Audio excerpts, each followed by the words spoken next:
Chris Hedges was a foreign correspondent for nearly 2 decades for New York Times, Dallas Morning News, Christian Science Monitor, and National Public Radio. Hedges won the 2002 Pulitzer Prize for Explanatory Reporting and Amnesty International's Global Award for Human Rights Journalism.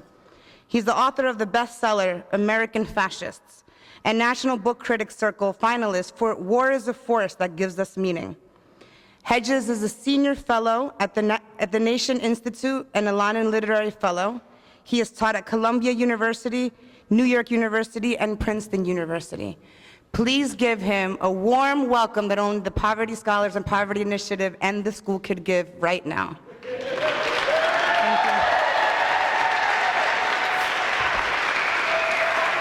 Thank you.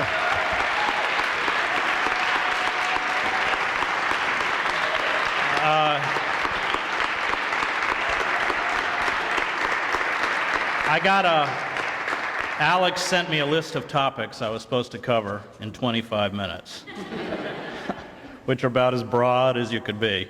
The first being the current economic crisis. I think we have to face the fact that the Poverty Initiative and the Civil Rights Movement failed. That what it did was propel the upper third of African Americans into the middle class, but one could argue that the bottom 2/3 are worse off now than they were when Dr. King was assassinated. That what we have undergone is an assault against the working class, which has essentially decimated and destroyed the working class itself. We live in a post-industrial society. I just spent a few weeks in Camden, New Jersey, writing a story for The Nation magazine. Camden, per capita, is the poorest city in the United States, also ranked the most dangerous. And what we are going to see with a kind of permanent underclass in our so-called jobless recovery that Lawrence Summers talks about is these internal colonies, as Malcolm X and later Dr. King called them, leaching outwards across the country, bringing all of the attendant problems with them. One of the reasons I wanted to focus on Camden was because it's a window into what is going to affect larger and larger pockets, rural and urban, within the United States. There is no supermarket in Camden. There is one outside the city. There's no supermarket in Camden. There's no movie theater. There's no hotel. There are vast sections of the city that have been utterly abandoned, 1,500 buildings, roofs caved in, over 100 open-air drug markets, because, of course, when you have no possibility to enter the formal economy, you enter the informal economy. I also have a personal experience with this new peculiar system of neo-feudalism that we are visiting on the country, and that most of my family comes from the former mill towns in the state of Maine that have likewise been utterly devastated. I think the great failing on the part of the liberal class in the United States was its decision to continue to support the Democratic Party after 1994 with the passage of NAFTA. NAFTA thrust a knife into the back of the American working class. And the failure on the part of people who spoke in language which purported to be concerned with the interests of the poor and the working class was that year after year they supported a party that decimated the working class. And the Democrats under Clinton were as guilty of this as the Republicans. Clinton's so-called welfare reform bill, 1996, why do you think they keep passing extension of unemployment benefits? Because you can't live on $143 a month off of welfare. The Financial Services Modernization Act of 1999 given to us courtesy of Larry Summers, which ripped down the firewalls between commercial and investment banks, allowing speculators to take over the banking system and generate the kind of financial crisis that we find ourselves in now, with the largest transference of wealth upwards in American history. It is not an exaggeration to say at this point that our political and economic elite constitutes a criminal class. And the longer that liberals continue to support a Democratic Party that collaborates in the Weimarization of the American working class, the less credibility they have, because their hypocrisy is exposed. The fear that I have is that the legitimate rage which is being expressed by our dispossessed is being captured by proto-fascist movements, Tea Party movements, Oath Keepers, militias, and the longer that liberals continue to speak in the bloodless, sterile language of policy and issues, the less credibility that they will have. If you remember during the so-called healthcare reform debate, this, of course, for those of us, I think many of you have read through this bill, this is essentially it is for the for-profit healthcare industry what the bailout stimulus packages were for Wall Street. You remember that there was a moment when Tea Party people made racial slurs against John Lewis and Barney Frank, and Richard Rorty, in his last book, a great philosopher called Achieving Our Country, before he died, he wrote for me a very prescient, he saw where we were heading, and he wrote a very prescient paragraph when he said that the anger towards the college-educated liberal elites who continued to talk in a language in which they cared about the working class and yet supported systems that decimated the working class will bring with it a backlash not against liberals, but liberal values, including that kind of political correctness which sought to counter the endemic sadism within American society. So that when I heard this group shout these racial epithets against Lewis or these slurs against Barney Frank, I remembered Rorty's prediction that what will get swept aside with the rise of these frightening right-wing movements will be the attempts by liberal society to counter overt forms of homophobia, racism, sexism, and that undercurrent of bigotry and intolerance will be carried like a banner by these movements that oppose us. I have largely given up on the liberal class in this country. I think the great book of our time is Dostoevsky's Notes from Underground. It is a book about defeated dreamers, liberals, people who stood and chanted, yes, we can, and then were betrayed and withdrew into their own private sort of self-indulgent cells. And as Dostoevsky foresaw, he wrote Notes from Underground in 1878, I believe, that when you have a bankrupt liberal class, as we do, you inevitably propel yourself to a form of moral nihilism, to a world in which there are no moral values left. The media. Well, we live in a corporate state. We live in what the great political philosopher Sheldon Wolin calls a system of inverted totalitarianism. For those who have not seen Wolin's great book, Democracy Incorporated, I encourage you to take a look at it. In inverted totalitarianism, it is not, Wolin writes, like classical totalitarianism, which is built around a demagogue or a charismatic leader. In a system of inverted totalitarianism, the totalitarianism is expressed in the anonymity of the corporate state.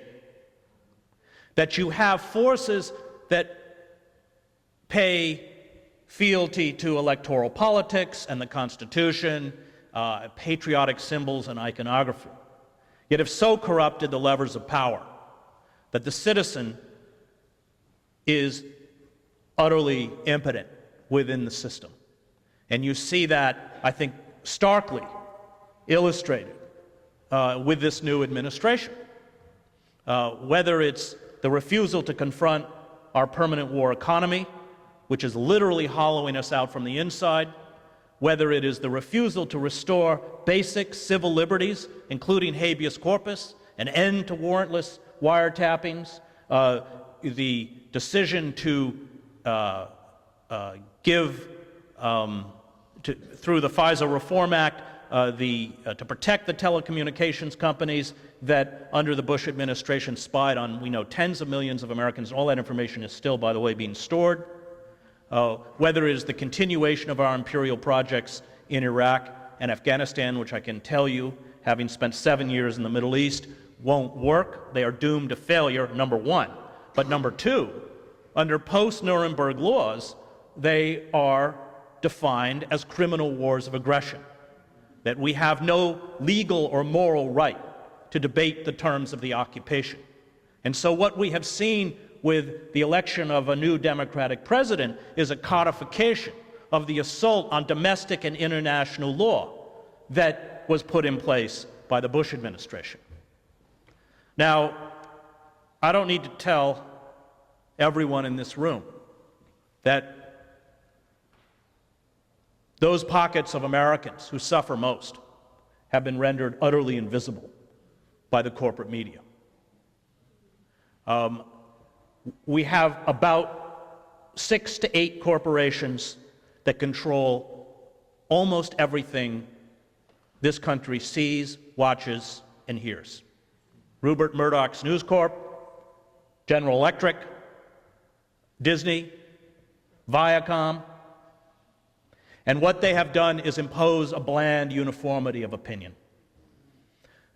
Look at the healthcare debate. In moral terms, in this nation, it is legally permissible for a for-profit healthcare company to hold sick children hostage while their mothers and fathers bankrupt themselves trying to save their sons or daughters. That's the moral condition. The healthcare industry in this country profits off of death and suffering in the same way the arms manufacturers and the defense industry profits from death and suffering. The failure on the part of our media to confront this moral abomination, and 40,000 Americans died in this country last year because they could not get proper medical care. Half of all bankruptcies in this country were caused by families that could not pay their medical bills. This was never part of the debate. We have the most inefficient and costly healthcare system in the industrialized world. It doesn't work. But the corporations through the media drove the discussion. And of course, once this healthcare bill was passed, with hundreds of millions of dollars in subsidies for these for-profit healthcare industries, and all their stocks went up on Wall Street. We saw once again how we as citizens have been undergoing what can only be called a coup d'etat in slow motion. I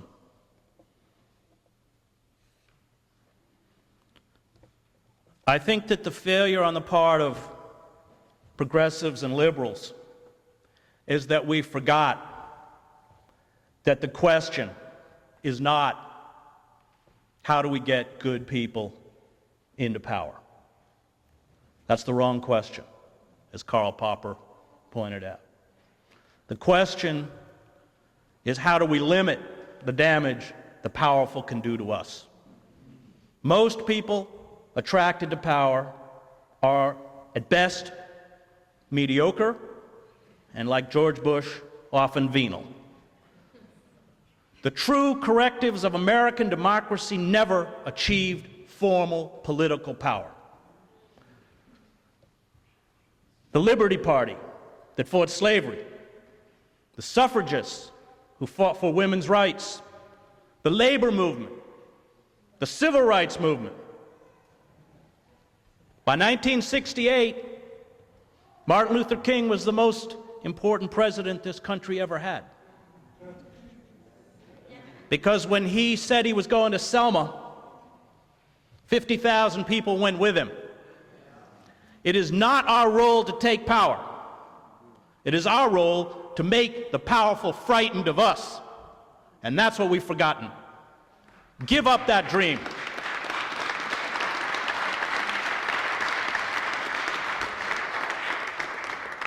I lived in France for a while, and I can tell you that if French university authorities announced that college would cost $50,000 a year, the French student body would shut the country down.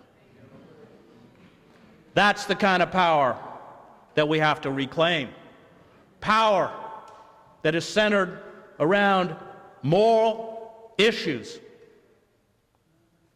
that we will not compromise on. Franklin Delano Roosevelt, who passed the New Deal, people forget, was a moderating force within the American political system. Eugene Debs, socialist, had pulled 1 million votes. Independent press, powerful labor movement. These were the forces that gave us and saved us from slipping into a state of fascism in the 1930s. We live now in a very frightening moment in American history. Most correctives to democracy have been built on the pillars of labor. And with the destruction of our manufacturing base and the creation of an oligarchic state, where the bottom 2/3 of people in this country now suffer in what Barbara Ehrenreich, in her great book Nickel and Dimed, calls that long, perpetual emergency of poverty, we are going to have to find new configurations by which to fight back. The jobs that we have allowed our corporate overlords to ship first to Mexico, and of course now there's large-scale factory closures along the border in Mexico as these corporations move their manufacturing bases to China. So instead of paying 90 cents an hour, they can pay 50 or 40 cents an hour.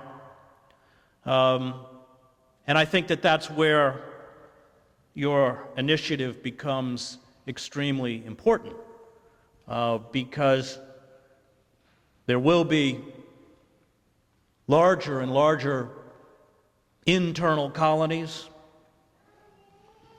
as King and X, Malcolm and Martin Luther King call them,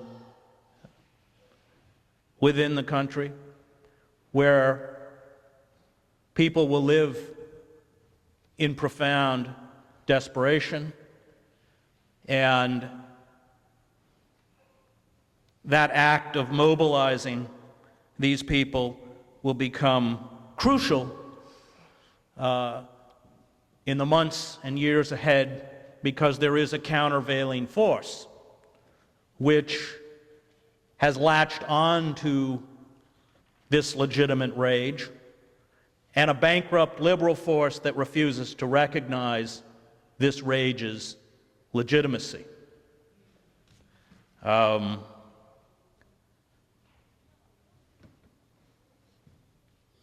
One of the things that frightens me, of course, about these movements, these right-wing movements, is that they have tapped into that very dark undercurrent of violence that is endemic terror within American society, something African Americans know very well. And that the draconian systems of control, whether that's through law enforcement or prisons, which we see visited on urban centers like Camden, will, of course, I think, foreshadow what will be used increasingly by an oligarchic corporate class to maintain control against all who are perceived as dissidents. George Orwell said that totalitarianism is not so much an age of faith, but an age of schizophrenia, in that totalitarianism functions when an elite has lost its capacity to rule and clings to power by force and fraud. And force will soon be all the elite will have left. I'm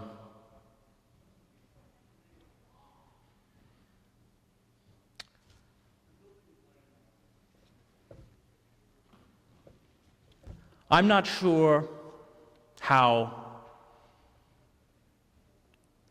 a viable movement will be built, but it has to be built swiftly, because we are already seeing, leaping up around the fringes of American society, a response to the rage and suffering that everyone in this room has seen firsthand. I think that it will require us to speak in a new political language, one that rejects the neoconservatism and the neoliberalism of both the Democrats and the Republicans. I am a socialist, as was Martin Luther King. I believe that only by embracing a political ideology which has as its core the protection of the weakest and the most vulnerable within our society, which is what socialism is, we will not be able to go forward. I think we have to begin to articulate in political terms a new paradigm. We have to offer a new vision. The vision that is being offered by those who are opposed to democracy is this. It is the classic vision of totalitarian movements. And you can hear it on Rush Limbaugh or Glenn Beck or Christian, right-wing Christian radio and television, and it goes like this. America used to be a great country, and then the immigrants and the African Americans and the feminists and the liberals and the intellectuals came and took it away from you, and we're going to get it back. That's the message. It's the classic attempt by all totalitarian movements to find scapegoats. I covered the war in the former Yugoslavia, and I find frightening parallels between what I saw there, the breakdown of Yugoslavia, and what I'm seeing now with the fragmentation of the United States of America. The first thing the nationalist movements did was take over the airwaves. and spew forth exactly that kind of hatred. The war in Yugoslavia was not caused by ancient ethnic hatreds. It was caused by the economic collapse of Yugoslavia. $9 billion in debt, which they could never repay. A decision no longer on the part of Western powers to give them any more loans. The collapse of their state-run manufacturing sector, and it vomited up figures like Slobodan Milosevic or Franjo Tudjman, who used that despair and 25,000% inflation to find targets, whether that was Muslims, whether that was ethnic Croats, whether that was Albanians, in which they took that rage and directed that hatred and violence towards them. And I hear disturbing echoes of that in the inability of our own country to confront the economic and imperial collapse that we are undergoing. And I think it's incumbent upon everyone in this room, because, believe me, the Democratic Party isn't going to help us, and neither is the liberal class.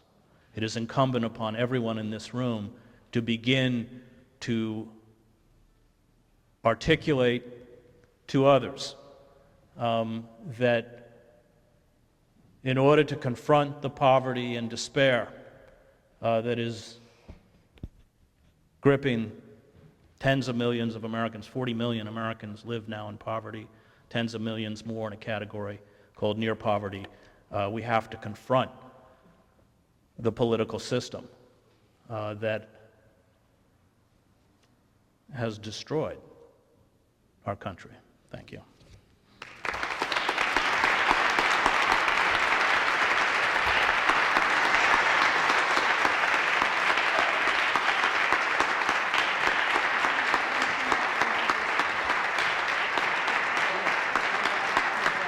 Thank you very much, Chris, for those wonderful and inspiring words. I'm going to open up the floor then to, Dan Jones from the Philadelphia Student Union. And then after the both of you go with your responses, I'd also like to give Chris an opportunity if he'd like to respond.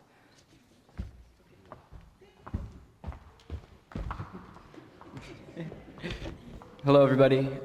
So again, my name is Dan Jones. I'm a senior at Masterman High School in Philadelphia, and I'm an organizer with the Philadelphia Student Union. So people kept saying that I was going to respond to Mr. Hedges' remarks. I think now that that was probably a misnomer, and maybe we should say augment his remarks a little bit. So first, I just want to... One of the 4 C's that we identified in what our leadership in this movement has to be is clear. And I think that what Mr. Hedges presented us with here was a clear and accurate, not a sentimental, right? A clear and accurate assessment of what it is that we're up against. A clear and accurate assessment of where we are at this point in our country and of how we got here, really.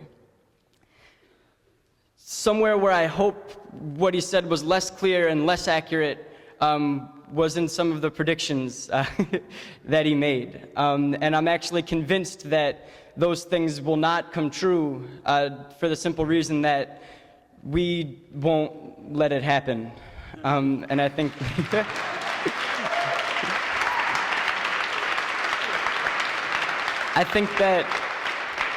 I think that we're here because we know that if we don't build this social movement to end poverty led by the poor, united across color and age and geographic and any other lines that you could think of, that will happen.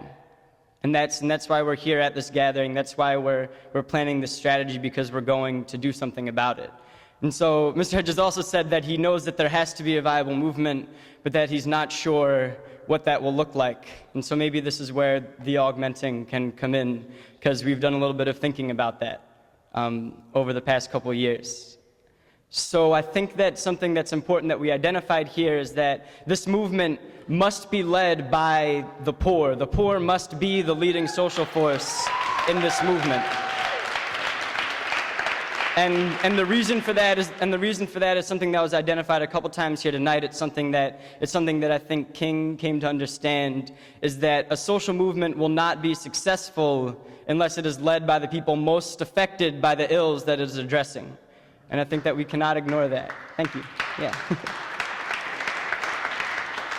And so we know that also that process of uniting the poor of this country and of this world, right, because this is a global problem as well, can begin or can really happen at the same time as this process of uniting their leaders, right? And so that's sort of what we try to do here at the Poverty Initiative and with the Poverty Scholars Program, is say, who is a leader of poor people in this country? Who is organizing poor people? Who is organizing those who are most marginalized and left out in our country? And we bring them to a room and say, how do we make this into a national movement with national and global implications? And so then what we were talking, it's no coincidence, right? We didn't just pick these two things, media and religion, to talk about this weekend. That was an intentional and strategic decision. And the reason for that is that another thing that Mr. Hedges identified is that we've gotten to this point and we'll get to this apocalyptic future because of this sort of collectivization of certain values and beliefs, right? Values and beliefs that are sort of being forced upon people, poor people, middle-class people, people in this country. And so what we recognize is that media and communications infrastructure and our religious institutions are often the main vehicles of expressing those values, right? These values of individualism and consumerism and commercialism and hatred, right? And a lot of these things are expressed in this idea that we are not adequate, that we're not important. Sometimes these are expressed by our dominant corporate media and by some of the religious institutions in our country. And so what we're saying is that as a response to that, we must not only challenge the power of those institutions, we must not only make demands of those systems that exist, but also build our own institutions, right? So what we're talking about is, how do we build a media and communications infrastructure that connects our leadership and serves to liberate people, right? Not a media and communications infrastructure that domesticates people. How do we free people? How do we free people's minds, right? And then also religion.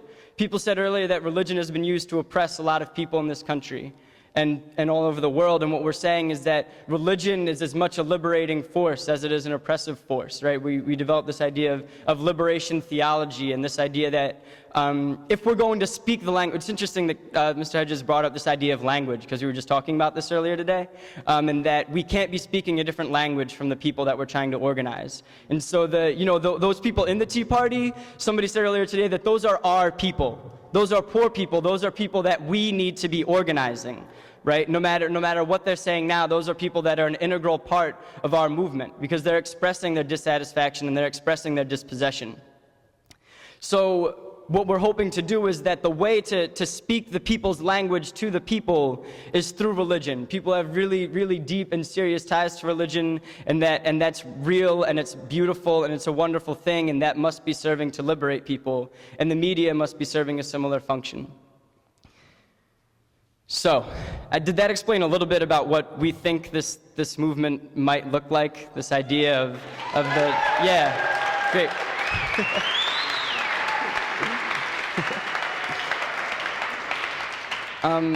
Yeah, and so I'm almost done. I guess once again, I really can't understate how grateful I am and how thought-provoking that was, this really clear and accurate assessment of what it is that we're up against. But I guess that can't be all that we're clear about, right? The powers arrayed against us. If we're going to be successful leaders, the other part of that clarity is a clear assessment of the power that we have, right? Of the voices that we have, of how important we are. And so again, in serving my role as augmenter, I just hoped that people can recognize just how powerful we are. So, thank you.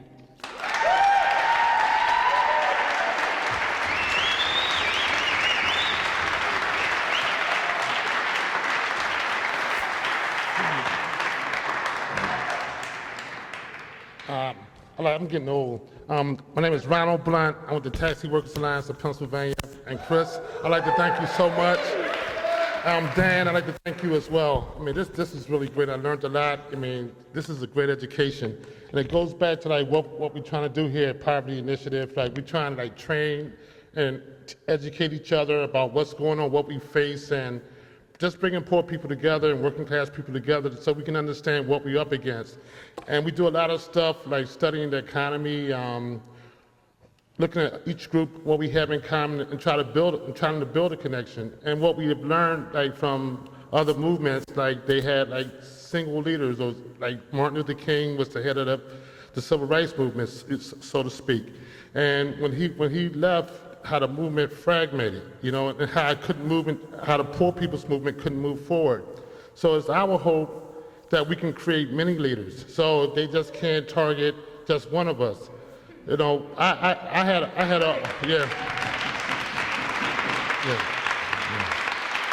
a personal experience in Philadelphia. I'm trying to organize low-income taxi drivers, and there was a story that was fabricated that I tried to kill a customer in my cab. I was all on the front page of the Metro, the Enquirer, and all of this, trying to discredit this movement where these cab drivers are trying to organize. They had a big protest in Philadelphia last July, where 400 or 500 cab drivers just clogged the city. And then all the papers could run was, their leader is accused of killing someone. I mean, it just shows that we need more than just one leader. So, and just gonna use this because I'm really, my eyes. No, but I like what you said also about the Tea Partiers and how that the middle, this undercurrent is being manipulated to go to this side. So we also understand that we got to win the middle, so we might represent maybe 15% of the people, but we have to get that other 50%. And so also media is so important to us. We have to create our own media. Obama raised so much money for his election on the internet.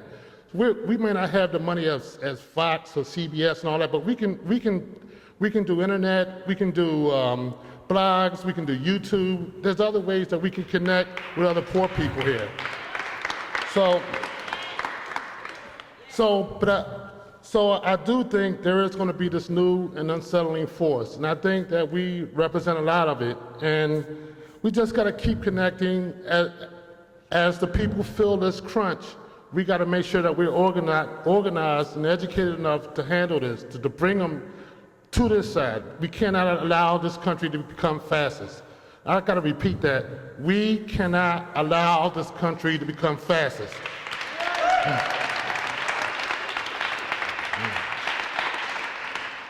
Okay. All right, that's it.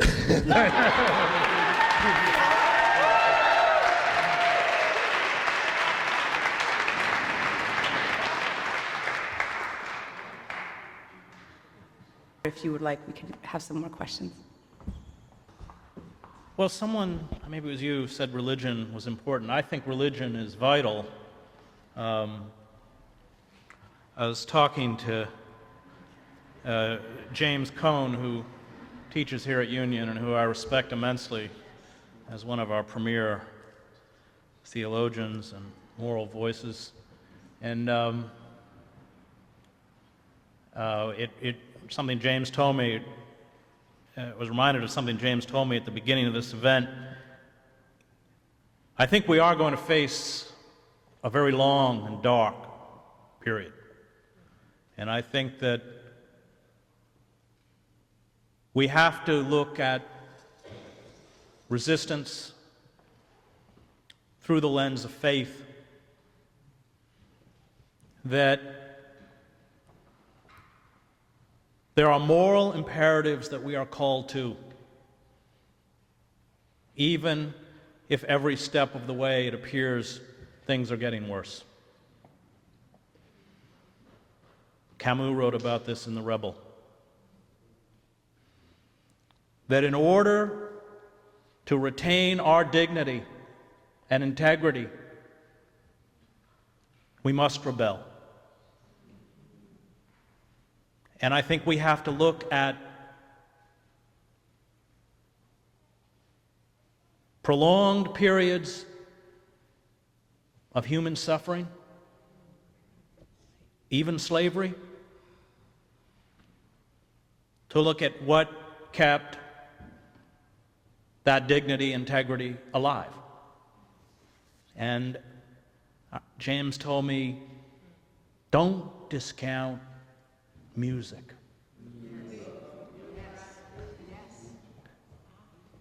That hope,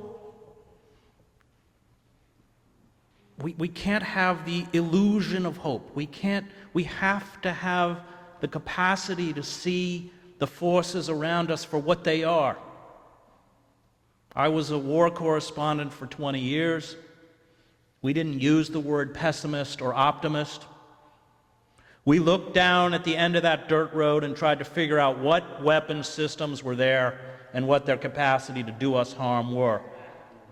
People who covered war and had a Pollyannish view or an idea that they were immortal or that they wouldn't get shot did not live very long. We can't talk about hope if we live within an illusion. And it's bad. It's bad here. And that's where faith comes in. If you look at the last year of King's life, he was in deep despair.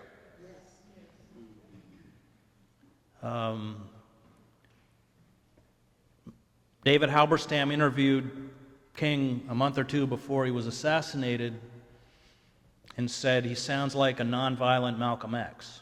Of course, Malcolm X was a nonviolent Malcolm X. But King understood the insidious form of institutional racism and the way poverty was used as a political weapon. And part of the heartbreaking end of King's life was how many people walked away from him. People forget that when he got up and spoke about nonviolence, those who had embraced the Black Power movement booed and hissed.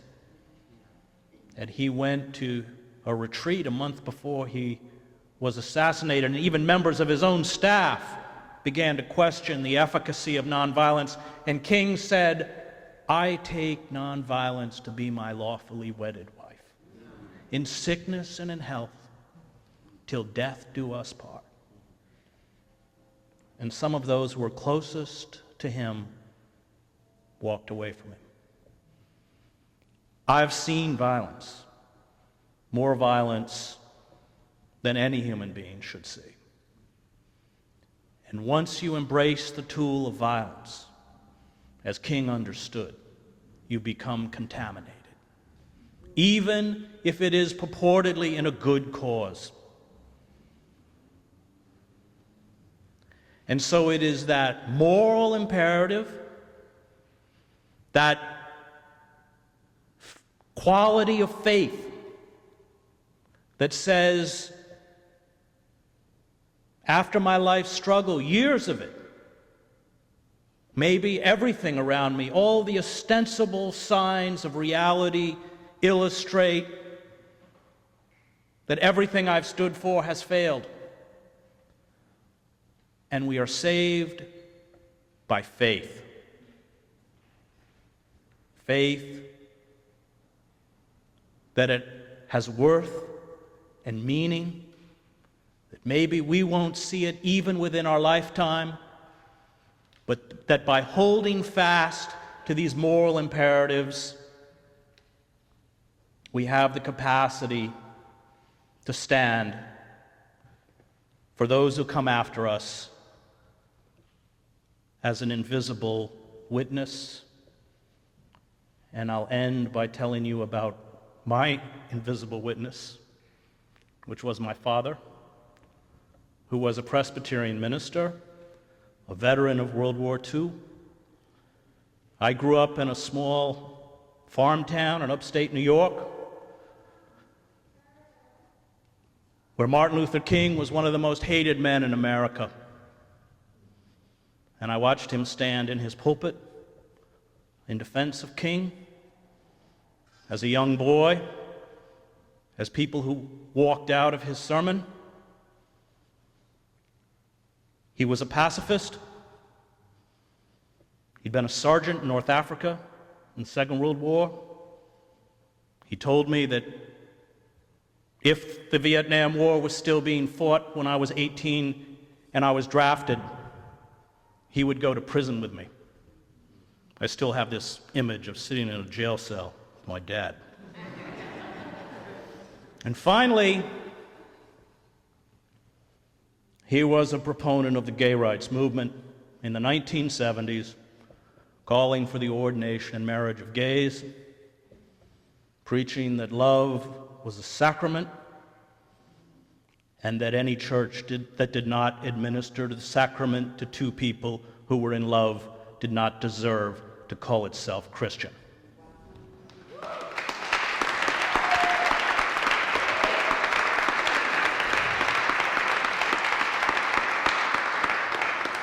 I went to Colgate University. By then, my father had a church in Syracuse, an hour away, and when he found there was no gay and lesbian organization on campus, he brought the gay speakers to my campus.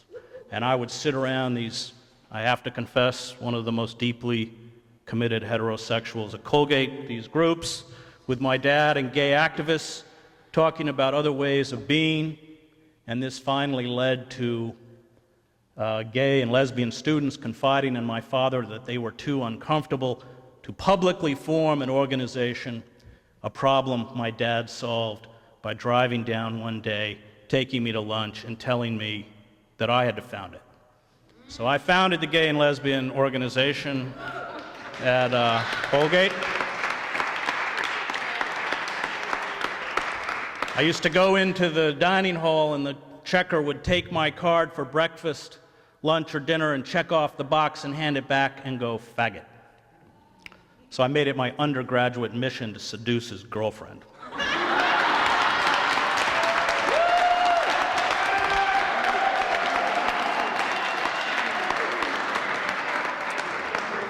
Years later, after my father had died, he died in 1995, I'd been the Middle East bureau chief for the New York Times. I had written the book, War is a Force That Gives Us Meaning. It gave me a kind of prominence as the book was on tour. Programs like Charlie Rose and Fresh Air and this kind of stuff. Inevitably, I would be asked about George Bush's decision to invade Iraq, which I denounced. And finally, gave a commencement talk at Rockford College. You can watch it on YouTube tonight. 2 weeks after Bush landed on the aircraft carrier, in which I was booed off the stage. Microphone cut twice, and at the end, 2 young men from the graduating class climbed up out of their seats to push me off the podium. This got picked up by the trash talk media. I got crucified. I'm quite good friends with Jeremiah Wright, and I can tell you when they go after you, and believe me, Martin Luther King sounded a lot more like Jerry Wright than he sounded like Barack Obama.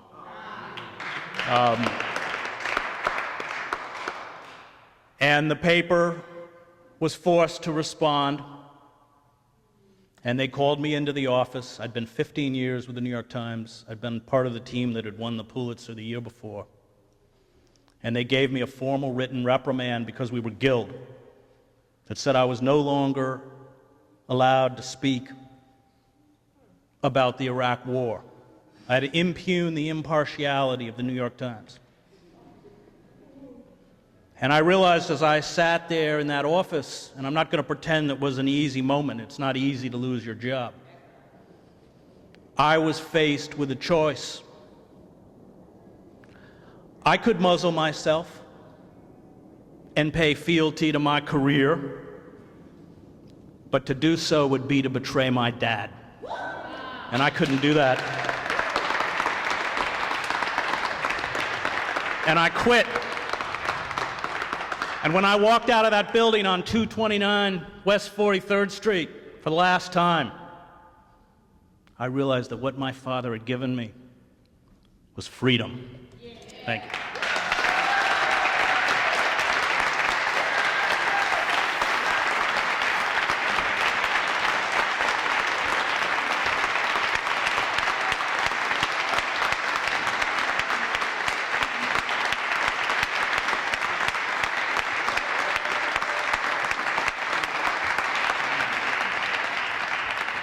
Thank you for your response as well. We're going to transition now.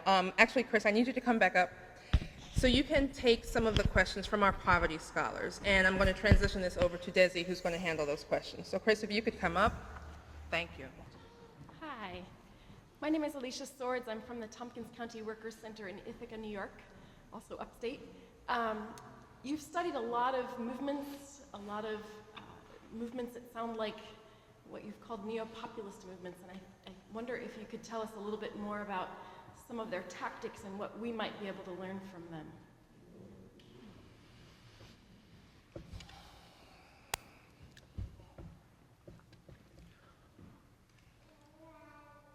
Well, the neo-populist movement that I watched most intimately was Yugoslavia.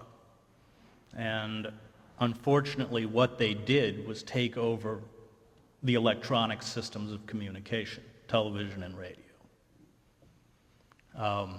And they understood the rage, just as the people in the Christian right understand the personal economic despair that grips many Americans. And they also understand how to manipulate it.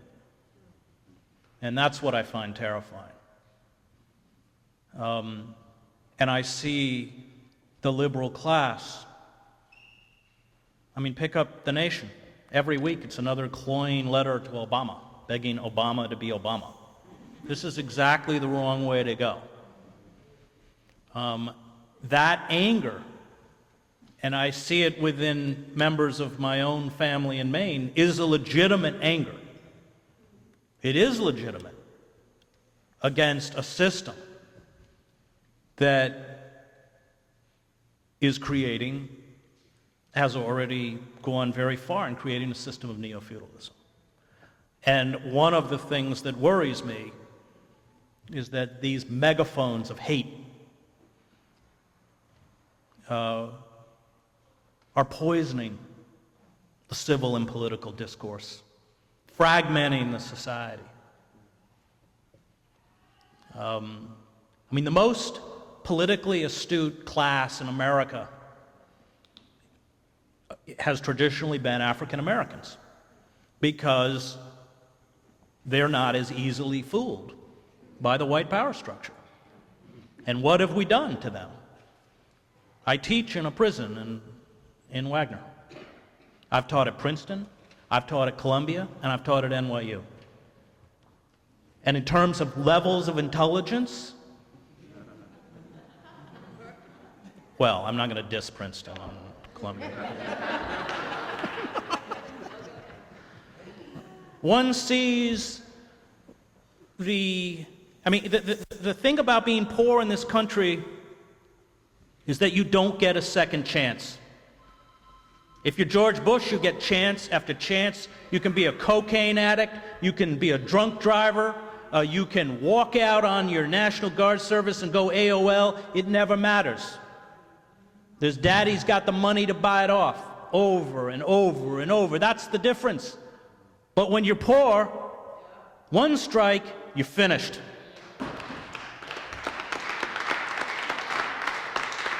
All of these kids, everybody in this prison system in Wagner is under 30, and they all know that when they get out, even if they attempt to turn themselves towards the formal economy, they got to check that box off that says felon, which might as well be a brand. And they are astute enough to know that we have created a system and a mechanism by which they will always be locked out.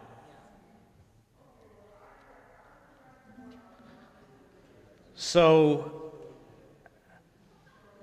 media, and I know you focused on media, is important, it's key, but we're going to have to work around the edges because the commercial media has made sure that those people who suffer in this country have no voice. I mean, everybody saw the images of Katrina and were shocked.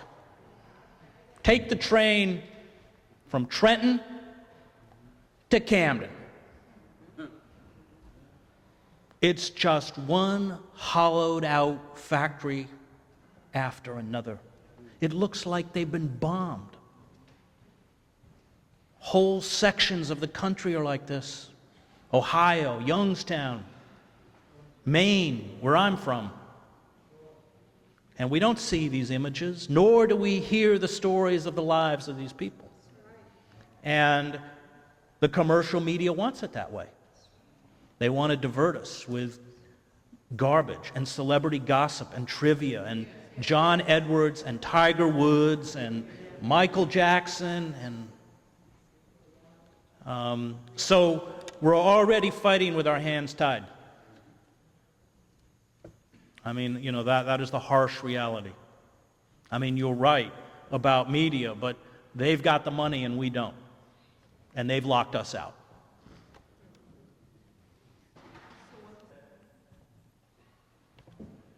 Is it Ronald, right? Yeah, I mean, he's right in that that doesn't mean we give up blogs, you know, any way we can get to it. But we have to understand the stark reality that what is being amplified to the society at large is essentially dominated by what I would call proto-fascist Fox News. I mean, anybody who was in Yugoslavia when I was and heard the kind of racist, nationalist rants that came out over Serb television, you don't have to change many words to make it into Fox News. When you get people to speak in the language of violence, eventually they carry out violence. That's what's so dangerous about this. Figures like Ann Coulter, very, very, very dangerous. And they're always laughed at the beginning.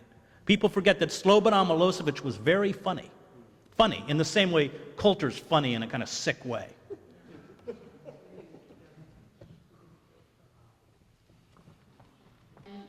Pauline and then William. Is that okay? Okay. My name is Lawrence. I'm an alumnus of the Philadelphia Student Union. I'm part of Media Mobilizing Project. I wanted to say like a quick comment and then my question because it leads into it. The Philadelphia Student Union, if no one's explained it, yes, youth-led organization in Philly that fights for a better quality education across the city of Philadelphia for public school students. And one part of that is just, and I think in this movement, I think a really important part that I think we need more of is youth.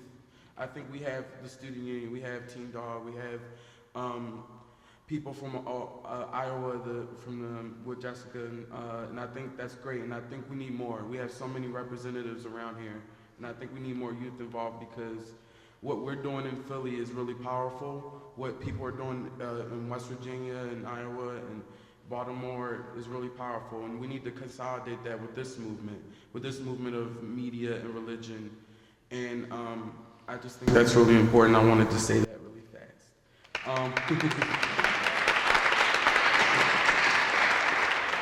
And then my question is going back off of what we need to do in terms of power, in terms of not gaining more, but making sure that the powerful are fearful of us.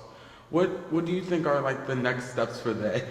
Just on the fact that I feel like my thinking is always you have to build our power to make sure that they are afraid. So what exactly did you mean when you meant they need to be afraid? How do we make them afraid of us? Well, they work overtime to make us afraid all the time, and they're good at it. You know, I'm on the subway today, and what is it? If you see suspicious activity, report it to the NYPD.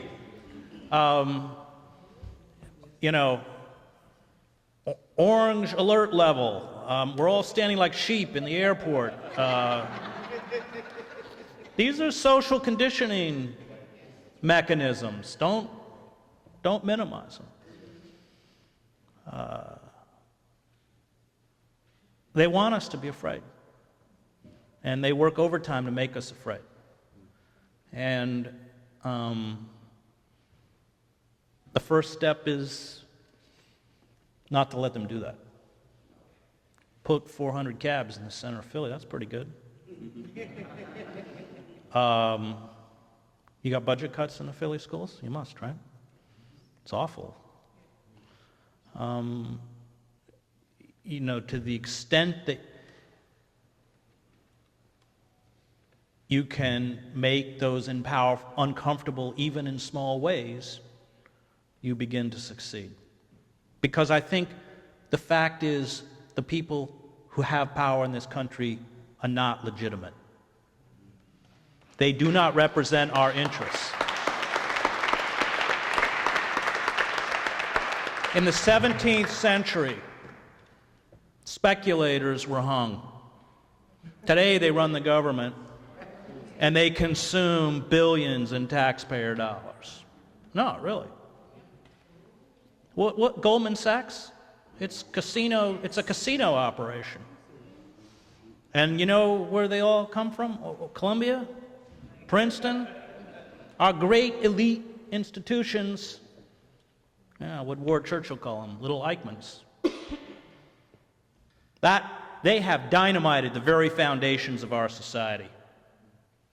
The threat that we face does not come from Islamic terrorism. It comes from totalitarian capitalism.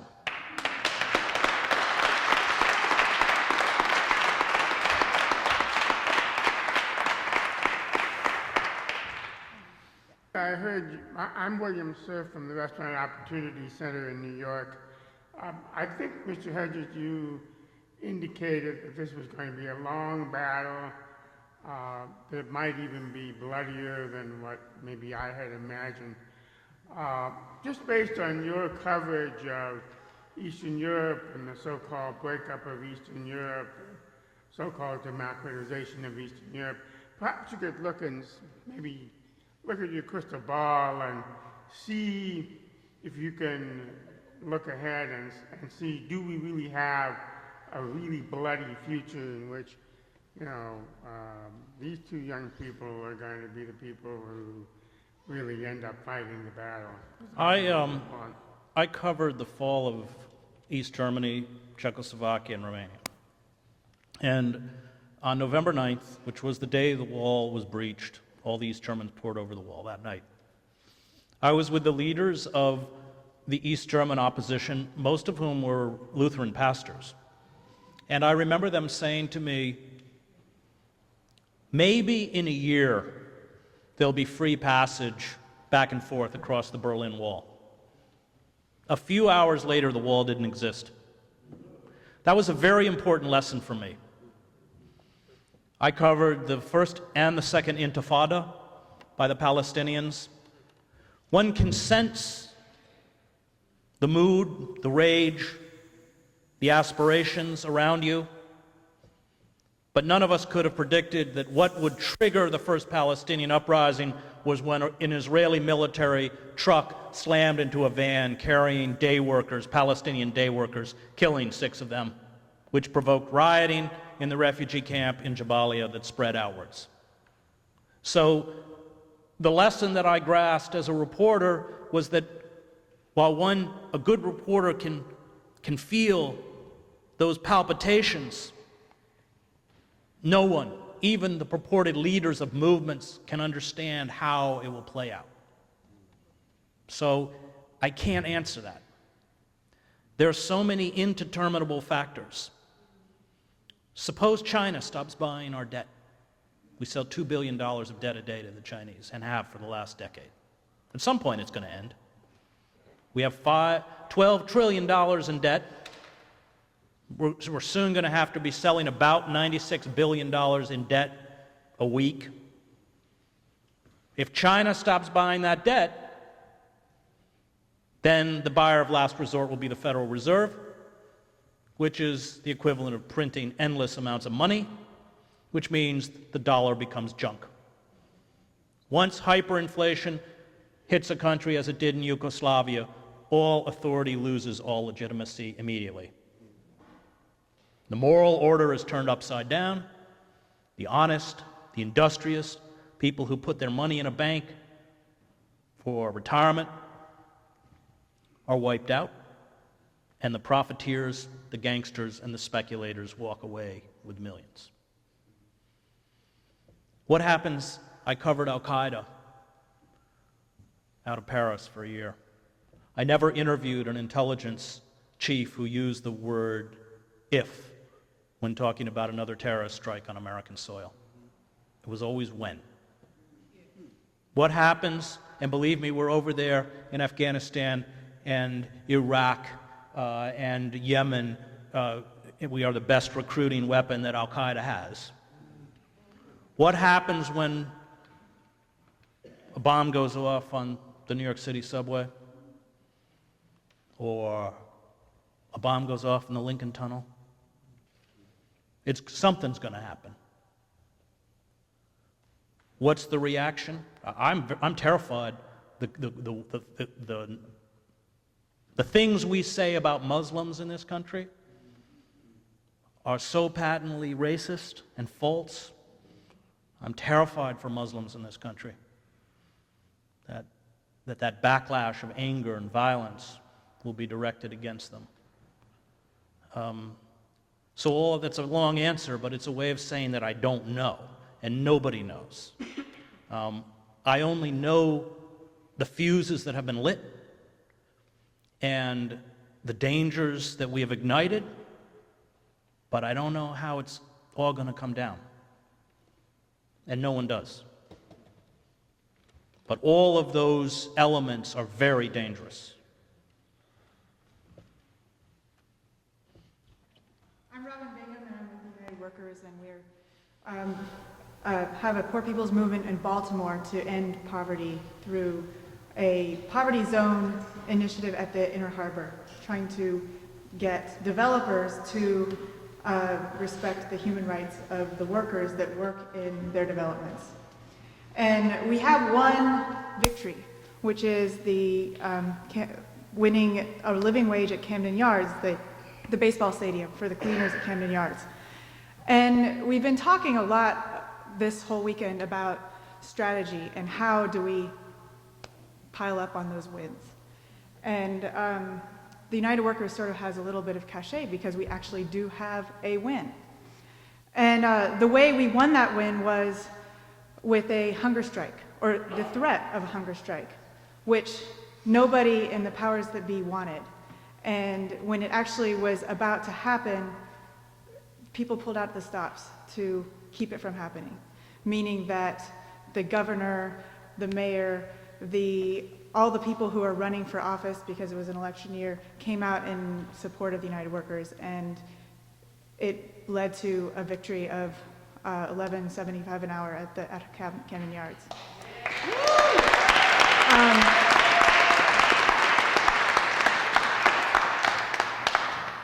So this is all to say that this was a total David and Goliath situation. And in listening to what you're talking about, and in light of the conversations that we've been having in the religious track this weekend, I'm reminded of that story and what that story really meant. And I remember reading a New Yorker article by Malcolm Gladwell that talks about what David did to actually win. And theologians, please correct me if I'm wrong, but the army that was behind David and the Israelites gave him a beautiful set of armor and said, here you are, you're going to lead us to victory. And they put it on his shoulders, and it was way too heavy. And he sort of clumped forward for a minute and then said, I can't do this. And he took it off, and he walked to the nearest stream and took up 5 small stones and went into battle that way, which was, to anybody's eyes, crazy. And Malcolm Gladwell put this so succinctly, and he said, you know, to anybody on the outside, that was crazy, because here he is going up against the biggest warrior in all of the Holy Land, or whatever it was then. It was the Holy Land. And this guy had all this armor, and he had the big sword, and he had the army against, like, behind him. And here's this kid with a sling and 5 rocks. And Malcolm Gladwell wrote that really, David was really smart, because what he was doing was figuring out what his strengths were. And this speaks to what Dan was saying. We need to be clear about what our strengths are. And what is it? What is that thing that we can take and use and find the chink in the armor, so to speak, and hit the guy on the head? I mean, that was what it was. He changed the game. So we're talking about this unbelievably terrifying power and I'm wondering if in all of your journalism you've seen instances of David's, and what kind of strategies they use that we could use again, that people have maybe forgotten about. Yes. Anyway, that's my question.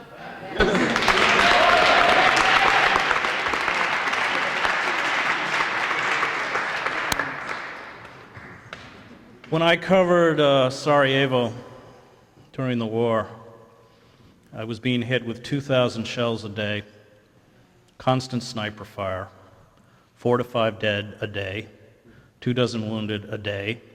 45 foreign correspondents had been murdered by the time I got there. And when I was there, the brother of the cellist in the Sarajevo Symphony was killed by a Serb shell. And every day afterwards, at the hour of his brother's death, in the formal wear that he wore in the orchestra, he went to the spot where his brother was murdered, and he played a Bach cantata in the shelling.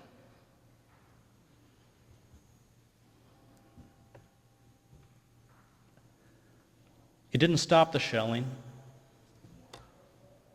but it became, for everyone who saw it, a tremendous engine of hope and the power of resistance. And I think that that capacity, even for the individual to stand and resist, ripples outward in ways that are unimaginable in moments of oppression. When the shells would come in Sarajevo, and these were, if anyone's been in the military, massive 155 howitzers, 90 millimeter tank rounds, Katyusha rockets, they call them organ grinders, they're fired in bursts of 12 or 24, they can take down a 4-story apartment building in seconds. When these shells would come in, the devastation that they would visit on human bodies were catastrophic. And having been at those sites, the palpable power of death became real, and yet the palpable power of life became real as relatives descended on those massacre sites searching for loved ones. One could literally feel these forces radiating outwards. Every single act of resistance, even by a solitary individual, in the face of massive suffering, has tremendous power. And don't forget it, and don't discount it. When I was in Bosnia, I was interviewing a Serb couple, Rosa and Drago Sorak, and they had had 2 sons. They were living outside of what had been one of the UN safe areas, Gorazda. And they had one son who had fought with the Bosnian Serbs, he'd been killed in a car crash, and another son who had been taken away by the Muslims and executed, disappeared. And the Soraks were bitter and angry, and suddenly Rosa Sorak stopped and said, "But not all Muslims are bad." And her husband said, "It is our duty to tell you this story." And the story was this: came from Serbs that after their son Zoran was taken away by the Muslim police and never returned, his wife gave birth to an infant girl. Because of the shelling and the lack of food, she was unable to feed the child, nurse the child. They were giving the infant tea to try and keep it alive. After 10 days, it was dying.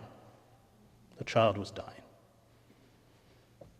And at dawn on the 10th day, there was a knock on their apartment door, and it was a Muslim farmer named Fazil Fadic in a pair of rubber boots, and he handed the Soraks a liter of milk. He had 3 brown and white milk cows that he could only milk at night because of the sniper fire. And he came back the next morning, and the morning after that, and the morning after that, until all of the Muslims in the apartment building understood what he was doing and began to spit on him and tell him to let the Muslim children, the Chetnik children, die and give the milk to the Muslim children so they could live. He came back for 400 days until they were able to leave. Now,